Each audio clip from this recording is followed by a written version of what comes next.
Hai semuanya, saya buat video ini karena saya ingin berjuang. Karena saya yakin saya tidak bersalah. Dan demi Tuhan, langit bumi, lahir batin saya tidak ikhlas saya di penjara. Saya tidak ikhlas saya dituduh seperti ini sampai hukuman yang diancamkan ke saya itu 8 tahun. Ini nggak main-main. Dan hari ini tanggal 25 Desember, dan saya sepertinya harus mencari keadilan untuk diri saya sendiri. Jadi kita akan bahas nih, apa sih yang disangkakan ke saya? Jadi yang disangkakan ke saya itu adalah illegal access. Apa itu illegal access? Illegal access itu adalah akses yang salah ya, atau ilegal ya, tidak boleh ya. Permasalahannya, saya nggak pernah buka Instagram saya yang disita oleh polisi. Nggak pernah tuh saya buka Instagram, terus saya mencoba password. Apa nih, kira-kira polisi mungkin passwordnya ini ya. Jangankan itu, saya masukin password saya yang lama aja nggak pernah satu kali pun. Jadi nggak pernah. Dan apa nih yang dituduhkan kepada saya? Jadi saya tuh bingung juga sih sebenarnya. Jadi, saya itu aneh ya, aneh banget. Memposting di Facebook sendiri, di Facebook saya, ya, yang secara otomatis dan tidak bisa saya halau, terposting secara otomatis di Instagram, kena tuntutan 8 tahun penjara. Kalian saja yang membayangkannya bagaimana. Saya ulangin sekali lagi ya. Posting di Facebook sendiri dengan email yang berbeda dengan Instagram. Karena Facebook ini kan bisa multi email ya, apalagi kalau Facebooknya bisnis ya. Yang secara otomatis nih, nggak bisa saya cegah nih, terposting di Instagram yang disita, yang sudah diputus oleh polisi. Jadi polisi ini sudah memutus akses antara Instagram dengan Facebook. Jadi kalau ditanya kenapa bisa terupload di sini, saya nggak tahu. Bahkan polisi aja nggak tahu. Itu ancamannya 8 tahun penjara.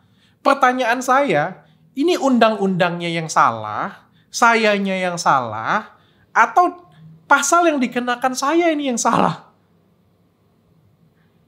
Koruptor di luar sana, yang pakai narkoba di luar sana, dan yang kabur dari karantina, nggak ngerti saya. Saya nggak merugikan siapapun loh. Mengupload di Facebook saya sendiri yang secara otomatis terupload di Instagram saya ngerugiin siapa coba? Negara rugi? Enggak.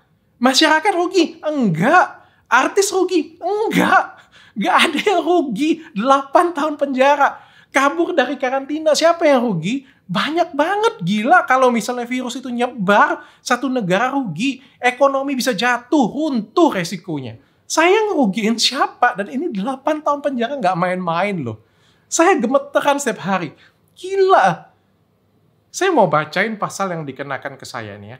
Pasal 30 Jungto pasal 46 Undang-Undang nomor 19 tahun 2016 tentang perubahan atas Undang-Undang nomor 11 tahun 2008 tentang informasi dan transaksi elektronik, atau pasal 231 KUHP dan atau pasal 221 KUHP yang diketahui terjadi pada tanggal 6 Agustus. Saya bacakan ya. Dr. Richard, terkait dugaan tindak pidana mengakses sistem elektronik milik orang lain. Mengakses sistem elektronik milik orang lain. Setahu saya itu Instagram saya sendiri. Dan itu pernah dibahas. Ini milik orang lain, ini milik saya sendiri. Memang disita oleh pihak kepolisian. Ini pun disita, agak aneh sih menurut saya. Saya skip dulu ya. Jadi pada bulan Juni, kalau saya nggak salah, handphone saya, nomor saya, email saya, dan Instagram saya disita oleh pihak kepolisian. Dan pada waktu disita, itu lucu banget sih. Jadi saya dikasih surat pengadilan bahwa katanya saya disita, tapi nggak boleh saya foto, nggak boleh saya ambil. Jadi foto nggak boleh, diambil nggak boleh, dan bodohnya saya menyerahkan handphone itu karena pada waktu itu polisi itu bilang bahwa ini kami pinjam datanya, nanti 3 hari lagi kami balikin. Dan mereka janjinya seperti itu. Tapi sampai detik ini nggak dibalikin. Dan saya nggak lihat surat itu, nggak diminta tuh nggak dikasih lagi. Ya, saya nggak tahu salahnya saya di mana. Sampai sekarang saya tidak ada tersangka pada kasus tersebut. Jadi kayak handphone saya diambil, hak saya untuk berbicara, hak demokratis saya, hak demokrasi saya itu dicabut dari saya semua seperti itu aja.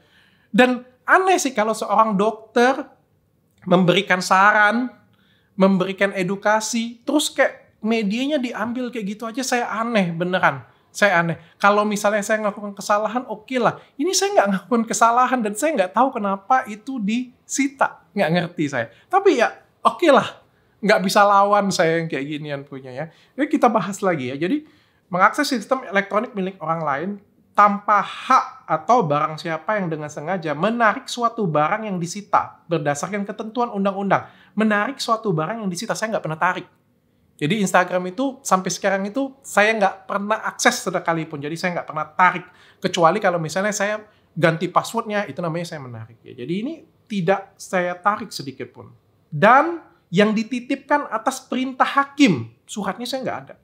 Atau menyembunyikan barang itu, juga nggak saya sembunyikan. Orang saya juga nggak masuk, kayak gimana mau sembunyikannya. Padahal dia tahu bahwa barang itu ditarik dari sitaan atau simpanan itu, atau barang siapa telah dilakukan suatu kejahatan dengan maksud untuk menutupinya atau untuk menghalang-halangi. Saya nggak menghalang-halangi sih.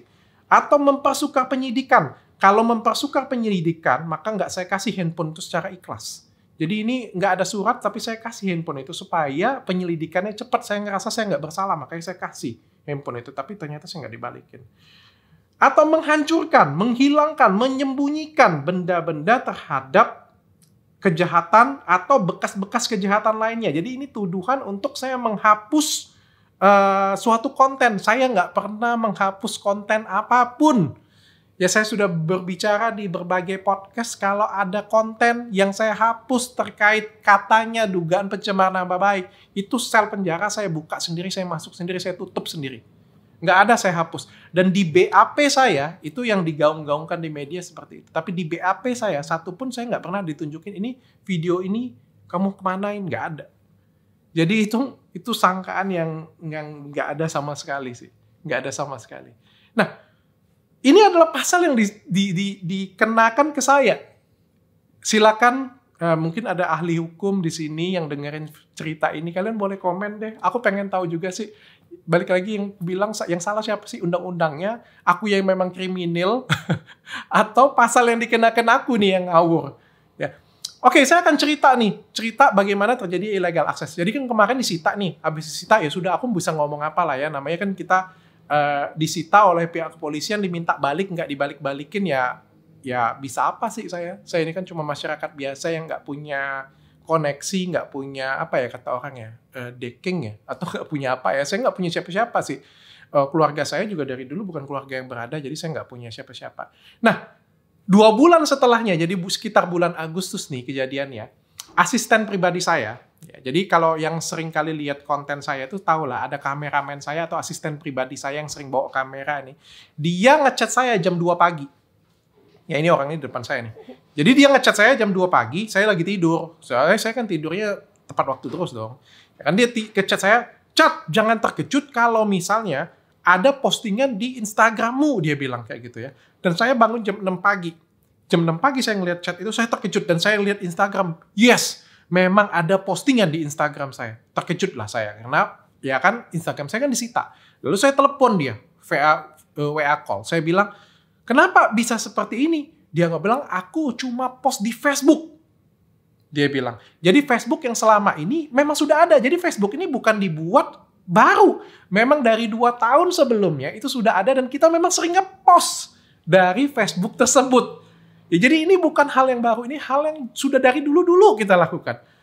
Duh, gue bilang kok bisa? Aku masih ingat banget Hans, gue bilang dengan dia, bahwa Instagram dan Facebook ini linknya sudah dimatiin. Aku sendiri yang matiin dan penyidik juga matiin. Kok bisa seperti itu? Jawabannya, aku juga nggak tahu, Chat. Dia juga nggak tahu kayak gitu punya kan. Pokoknya terpost dia bilang secara otomatis. Lalu aku bilang apa? Hapus dulu Hans.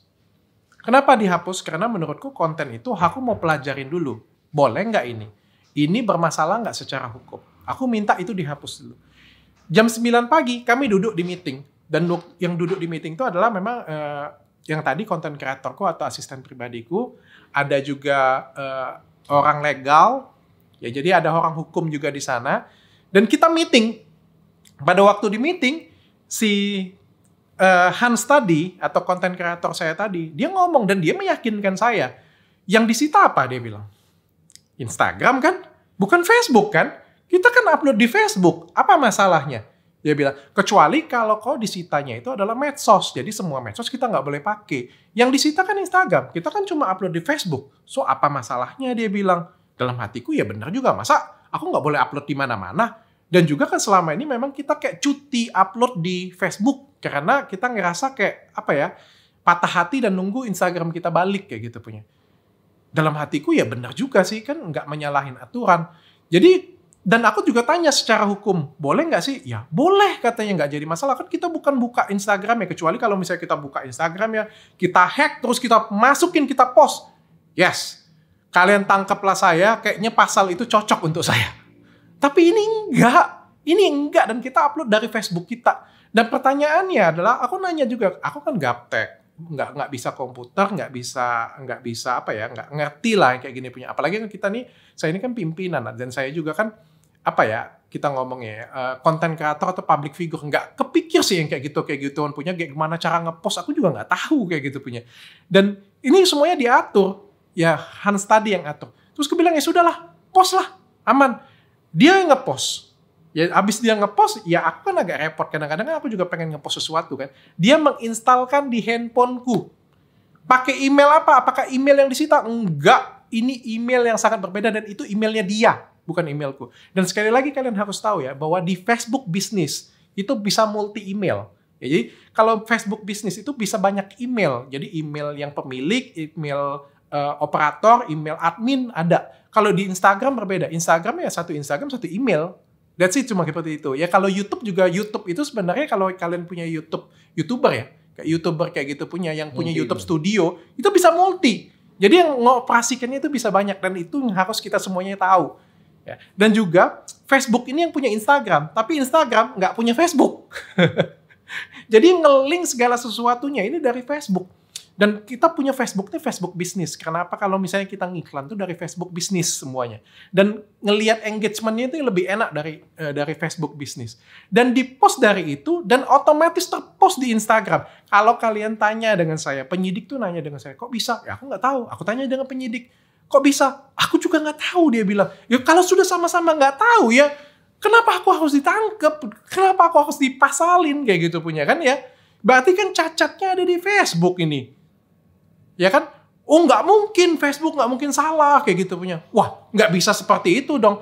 Kalian harus ingat, setiap kali di App Store itu selalu ada update. Kenapa harus ada update? Karena setiap orang itu aplikasi itu bisa salah. Dan aplikasi itu bisa nge-bug. Aplikasi itu harus diperbaikin sepanjang masa.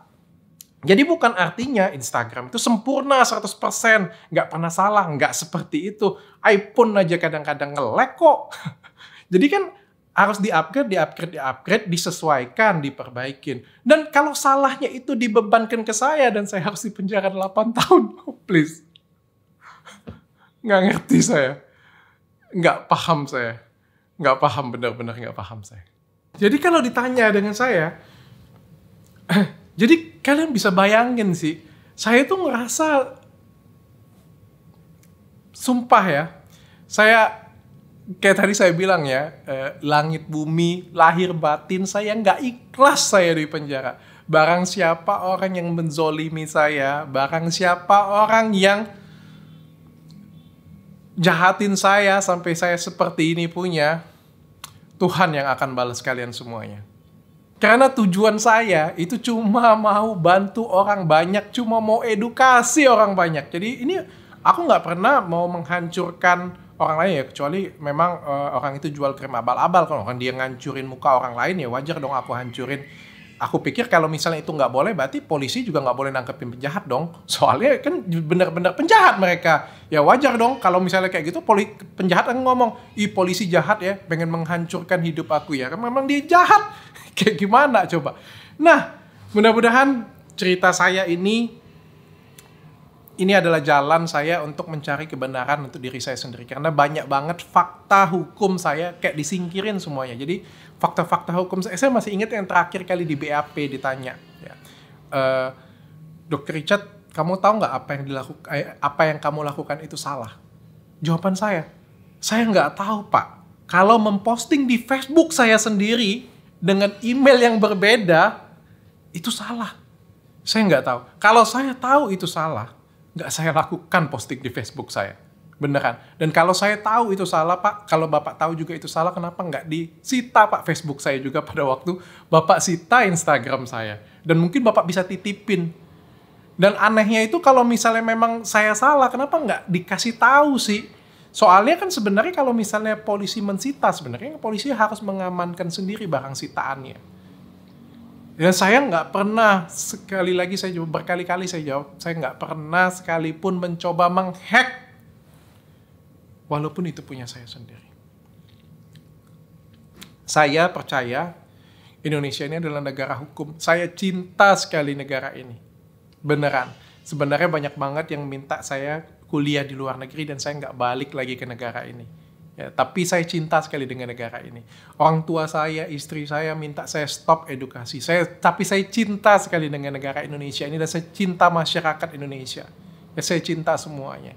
Ya, saya percaya Indonesia ini adalah negara hukum yang melindungi masyarakatnya. Saya berjuang untuk negara ini, saya berjuang untuk masyarakat Indonesia, dan saya yakin keadilan pasti ada untuk saya. Mohon doakan saya semuanya, mohon support saya semuanya. Thank you.